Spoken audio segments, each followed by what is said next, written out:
That little spot right there. There was a bird. He was just teetering on the edge. The wind would blow him. It was very real. These birds out here, you see them? They're the focus for the day. They're actually very inspiring. There's like 500 fucking. I'm not even bullshitting. Of these guys. There's another one.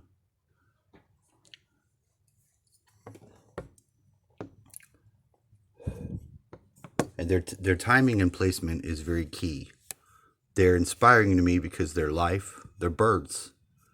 I like birds. Not all birds. Most of them. There's very few I dislike. I can't think of them in my mind. I don't like to tune my mind towards things like that. What I don't like. I don't have a bird I don't like. I can think of. But these are actually interesting birds because they're like little balls. They're round, very round, like the Angry Bird. They don't walk. They jump. They hop. You see them hopping around, and I think they're eating these yellow whatever like China berry. I don't know what they are, but they're very hard. I never stepped on them and they were fucking hard until recently. And for all the many years these have been here, this tree and its dumb yellow berry, I can't eat. But I'm familiar with because it reminds me of home. Because that's where it's at, right here. This tree that was supposed to be dead, it's quite not dead. But some asshole that came over one day and that's what he brought. Knowledge of dangers that were not really true. He dropped them immediately and fast into the face. Like they say, your enemy is your best friend, or watch your enemy, like whatever they say. It has a grain of truth. So yeah, they're all out there, and that makes me feel good.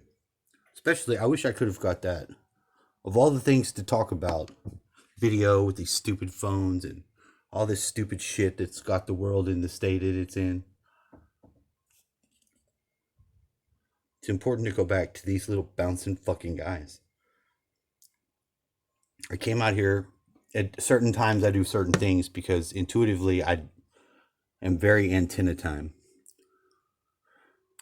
Especially recently, laser lights, crazy shit. There he is. He's in his position now. I'm glad he made it back. There's probably stuff on the roof on the other side I just don't know about. It's none of my business. I'm inside in the kitchen. The kitchen should be where I have my focus. My business should be on kitchen things. But I'm not looking at any of that. I'm actually looking out the window and I'm all in his territory like an asshole and trying to moderate or mediate the observer asshole potential of the reality to boil it down into some sort of nutrient as to not get toxic and die would be the default.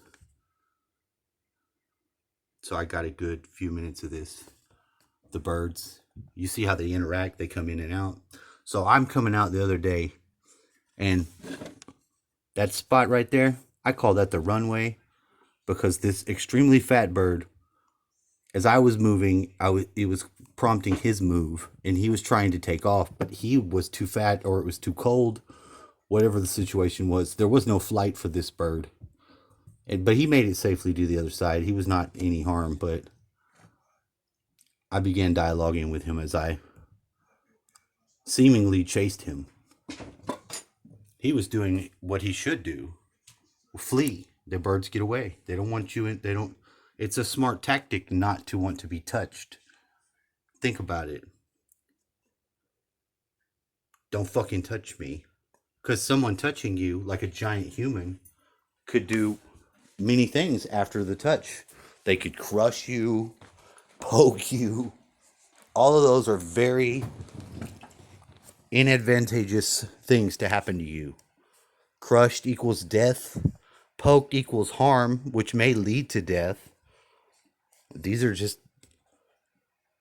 the lines of thinking as it goes to the immediate negative, right to the brick in the wall. So it does make sense that nature has that response. But you want to touch the bird. You want to pet it. You want to go all Elmira and shit. But you can't. Or you shouldn't. Anyway, that whole thing right there, I think it's to consider. That's the analog of consideration in the spiritual to the very material realm. Thank you very much. Have a wonderful day.